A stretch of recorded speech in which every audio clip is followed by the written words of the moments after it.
Hello friends, and welcome to a very special episode. Some of you might remember that about 2 months ago I took you with me on a trip to a place about 40 kilometers to the west of Cologne. That, by its mere existence, created an eerie wasteland all around it. This time we're going to take a trip 200 kilometers in the other direction to a place that at first glance resembles more the Shire than the wasteland, but believe me, it's got its fair share of dark secrets to be revealed. So I am on a 2 hours ride on Germany's highways now, and the specific type of highway that you see here is called Autobahn in Germany, and that's a specifically German type of federal highway without intersections that often also has no speed limit. But proven by the fact that I'm driving behind an old East German Trabant plus trailer right now, well, should show you that I'm not exactly using my ride of unlimited speed right now. And we're driving to the north through a region called Bergisches Land, which traditionally is the home of Germany's tool-making industry. And now we're approaching the highway junction Autobahnkreuz Unna, where we change on A44 and we then drive to the east in the direction of a city called Kassel. But we don't drive all the way to Kassel, but we leave A44 and make a turn to the left, passing a city by the name of Paderborn, or Paderborn in English, and some of you might have heard of it before because it's also the home of a British garrison. And just a couple of kilometers further to the east is a small town called Alton, and that is where I grew up as a child. And in the title of this video I affectionately called it Railroad City Germany, not because it has the biggest railroad station in Germany today or anything of the kind, but because it is such a cozy little town and yet had one of the most historically significant railroad stations in Germany and one of the most important ones during World War II, as you're about to see.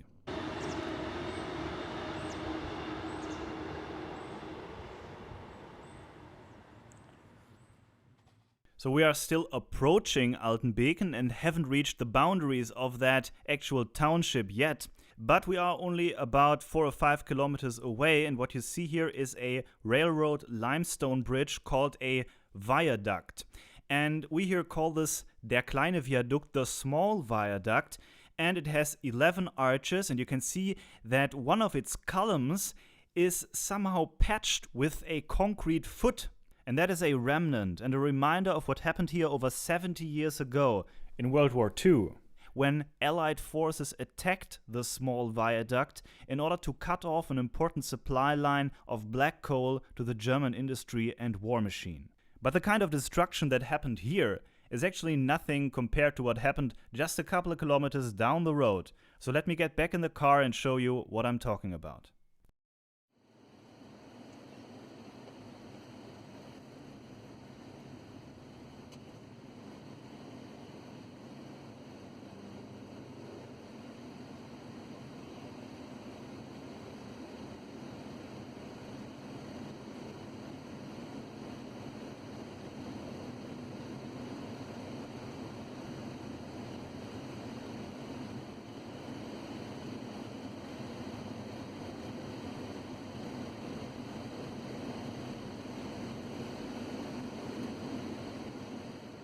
We have now entered the actual township of Altenbeken, and the monumental structure that you can see here is, you guessed it, the big viaduct, der große Viadukt Altenbeken.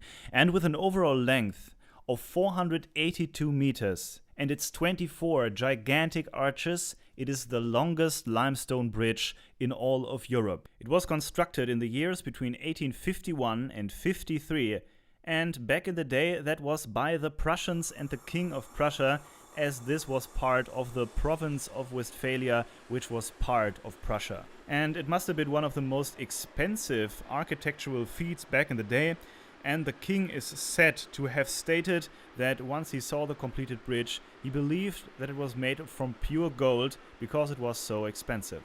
So this massive structure was built 164 years ago.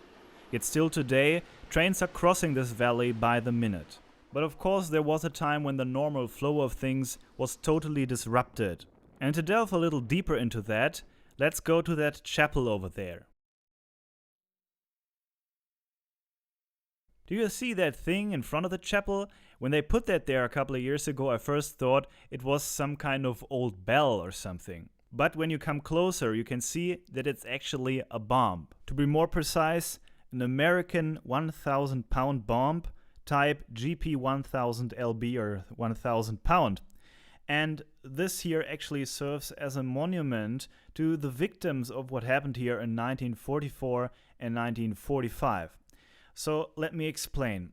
Back in the day, the Allied command deemed this bridge and another one near Bielefeld, that's not far away, to be the two most important railroad bridges in Germany. And by utterly destroying these bridges, they were planning to cut off the coal supply lines and break the backbone of the German industry once and for all. And that is why in 1944 and 45, all hell broke loose in this place. November 26, 1944. Around 113 American bomber aircraft attack the Viaduct in Alton. 673 1,000-pound bombs are dropped. Due to a very thick fog, the American bomber pilots can however not determine if the viaduct was actually hit. The German anti-aircraft guns were blinded by chaff, making a defense of the viaduct impossible. During this first attack, among other things, 2 of the arches are severely damaged, and so is the little church close to the viaduct. 3 days later, November 29, again 144 planes fly to Alton. 877 1,000-pound bombs, 8 500-pound bombs, and 1,400 small incendiary bombs are dropped at the viaduct. However, the fog is even thicker than at the first attack, making it hard to hit with any accuracy. However, directly after the first attack, repair work begins. The damaged arches are destroyed and a steel construct is built. Over 1,000 men are employed in order to bring the viaduct back into operation as quickly as possible. And then on February 9, 1945, a third attack occurred. 72 aircraft threw 431 bombs at 1,000 pounds each at the viaduct. However, the weather was so bad this time that none of the bombs hit their aim and the viaduct wasn't damaged in this third attack at all. However, on February 22nd, a fourth attempt at destroying the viaduct was made. This time, only a few bombers came, but the weather was good and a couple of bombs hit the viaduct directly, crippling it severely, so that the viaduct could only be properly rebuilt after the end of the war, which luckily occurred only 3 months later. But unfortunately, during the attacks, not only the bridge itself was destroyed, but also lots of other houses and people died. And I want to go on with this and take a look at other things in this village. But before I do that, I want to talk about one particular tragedy here. We're now standing basically at one end of the viaduct, and we're looking across the valley. And at the very other end of the viaduct, there was an anti-aircraft gun station during World War II. And next to that anti-aircraft gun, they had driven a drift or tunnel into the rock where people could hide during a potential bombing raid. But during one of the bombing raids, the rock was hit so that the drift collapsed, killing many people inside. And not many people in this village even seem to know about this anymore, but I read about it and I looked to see if there are still remnants of that place. And as you can see, it's basically a wild forest here with a lot of undergrowth, and it is very hard to get where you want. And I think there are at least 2 entrances. One of them, however, cannot be reached at this moment because there is so much undergrowth in my path. But see what I found here. If you take a closer look, you can see that there is a steel grate here, and in front of this steel grate there is lots of rubble, and it looks like this is a passageway into the mountain. And I cannot see much, but from what I can see is that there is a lot of gravel inside and that it must have collapsed at some time. So I think this must be one of the entrances of the drift that I was talking about, or maybe of another one. Some people in this town call it the Todesstollen, the drift or tunnel of death. Well, not a very nice chapter in the story of this town. Well, however, as you can see, people here suffered quite a lot during the war, but I can assure you that Well, it's a long time ago, and the Germans have learned. They know that they were the aggressors in this war, and as far as I know, I've never really met anyone here who is holding a grudge against the Americans or the British for fighting us. We kind of had it coming. And while I'm still in the forest, here is something else. Can you see that there is an indentation in the ground here? It's circular, around 4 or 5 meters in diameter and about 3 meters deep. It's hard to see because of all the growth and the trees and so on, but this is a bomb crater, a Bombentrichter, as we say in Germany, and this must have been where one of the bombs in one of the bombing raids hit instead of hitting the viaduct. And just by the way, I don't recommend to anyone to visit a place like this. And after seeing this material myself, I feel it might have been kind of dangerous to walk around here. So I'd say it's about time that we leave the forest behind and actually drive into town. And just for the record, I'm filming here how I drive into town from the other side. But that doesn't really matter for the purposes of this film. And this footage here gives you the opportunity to take a look at a typical West German village.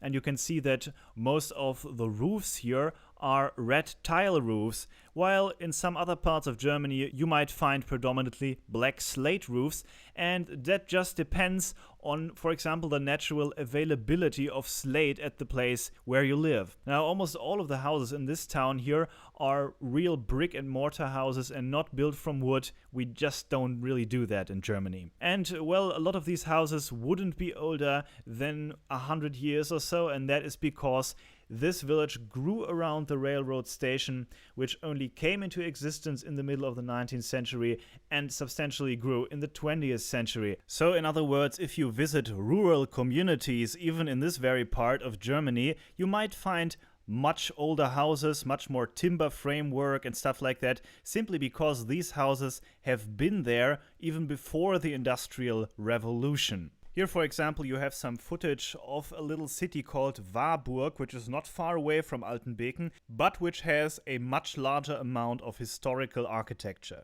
But let's get back to my hometown, and the way we just drove brings us to the railroad station itself. So let's take a look at it. So even from this perspective here, you can see that this is a rather large station for a township with a core village that only has 4,000 inhabitants or so.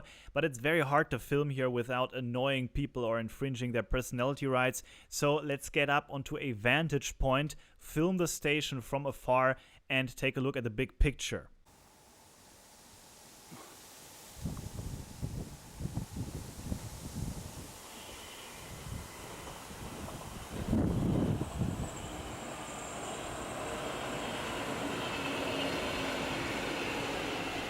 And here we have a nice panorama view, at least of the service portion of the railroad station that rarely any traveler ever visits. And what we can see is not one but 3 locomotive sheds or engine houses. 2 of them are historic, and one of them even is what we call Ringlokschuppen, ring-shaped locomotive shed. And on this satellite view you can see that it even has its own fully electrified turntable. And you might have noticed that before, everything here is electrified, and that goes for around 60% or more of all the rails in Germany, and I would say about 100% of all the really important lines, and that has been like that for many decades. So this old historic part of the station is of course the really interesting one, and it would be so great to look inside the locomotive sheds and so on, but it's all private property now and I can't just go there. But there is more. There is one very impressive historical engineering feat here from the same period as the viaducts. Let's take a look at it. So what you see here is of course the entrance, or exit if you want, of a subterranean railroad tunnel. And this was also dug in the earliest days of the railroad in Germany, like the viaduct. The tunnel is over 1.6 kilometers long, or in other words, it stretches 1 mile underground, and that for the mid-19th century. So, I'd say let's just hop into one of the trains and drive through that thing. And yes, you might have guessed it, in the time of the Second World War, when there were bombing raids, people would be packed into trains and the trains would drive into this tunnel here to be protected from the bombs.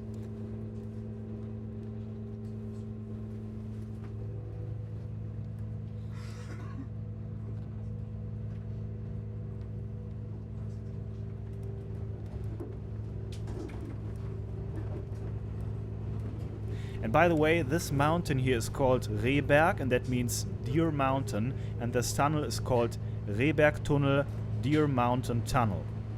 But unfortunately, it was very hard to film here inside the train because it was so bright from all the lights that I hardly could film the outside.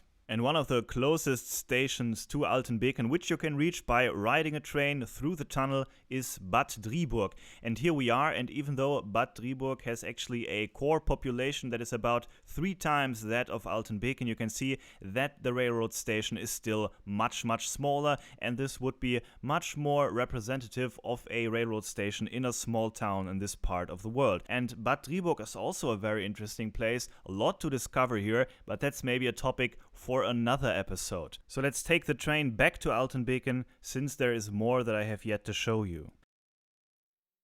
So I had shown you that basically the entire railroad station here is electrified, and that about 60% of all the rails in Germany are electrified. But that wasn't the case back in the war, so what kind of engines did they use back then? Well, one example for that is actually displayed here in the middle of town as a monument. And this is a Baureihe 44, that means Type 44 steam locomotive. And the 44 back then was kind of a workhorse of the German railroads, and it was often used for cargo transport. This particular engine here drove 1.5 million kilometers over its entire lifespan, and some of the 44s were still in use in the 1960s. Now, 1 million miles, that's roughly 2 times to the moon and back, or in other words, the same mileage of El Bundy's old Dodge. So, of course, these old steam engines needed a lot of coal to run. But another thing that they needed plenty is water. And in World War II, up to 2 million liters of water were needed a day to refill all the steam engines that were passing through this station. And in order to solve that problem, several water supply works had to be built especially for the railroad service. And we're now somewhere out of town and standing in front of this gate here, and what we're looking at is an area that was used as an underground diesel storage facility that was built during the Cold War, but it went out of service after the reunification of Germany. Today, this area is used by the local fire department, and that is why you can see the wrecks of several burned out old cars here. But what's actually important here is that behind all the cars and under those trees, there is a door of an old pump room of one of the water supply works. So let's get a little further on the other side and see if we can see more. Now here you can see that there are 2 rusty old pipes coming out of the ground, and that is because under us we're standing on top of a subterranean cavern in which water was stored and also a pumping house was installed. And just a couple of meters away we can see the entrance to yet another old water storage basin that lies beneath our feet.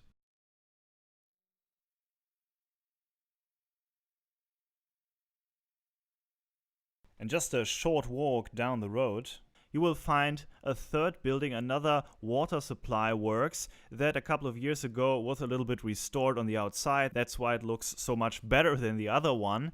And it even says Bahnwasserwerk, and that means railroad waterworks. So let us go down this road here, and let me take you to our final destination today. And that is a place that is deeper in the forest and up the mountain, and that is kind of mysterious to me.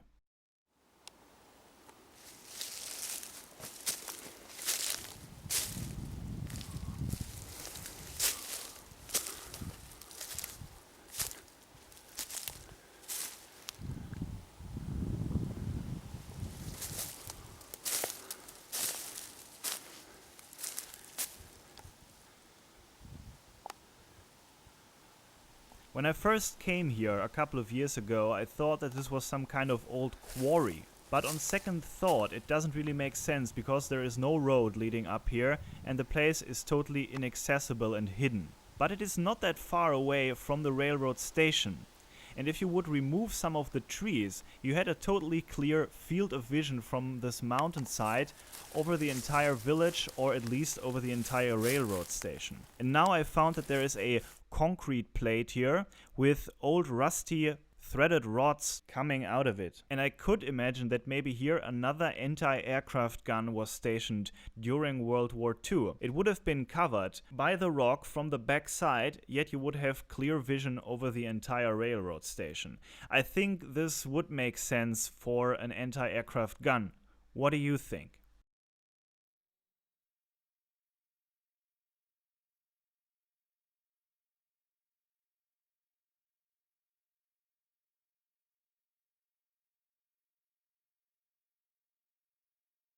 So I think this is where our little journey will end today. But in this town and in the neighboring villages and towns, and actually in this entire part of the world, are many things that were historically significant, yet are almost completely unknown in the rest of the world, and especially have not been covered in English or on YouTube. So if you liked this video and would like to see some more of this type of content in the future, then please give it a like and tell me in the comment section. And also, if you can spare a buck or two, please think about supporting me on patreon.com/tpai, since I really could use some additional funding at the moment. And we'll see each other again in a couple of days, just with one of my normal technology-based videos. And until then, I hope you like this, and to see you soon.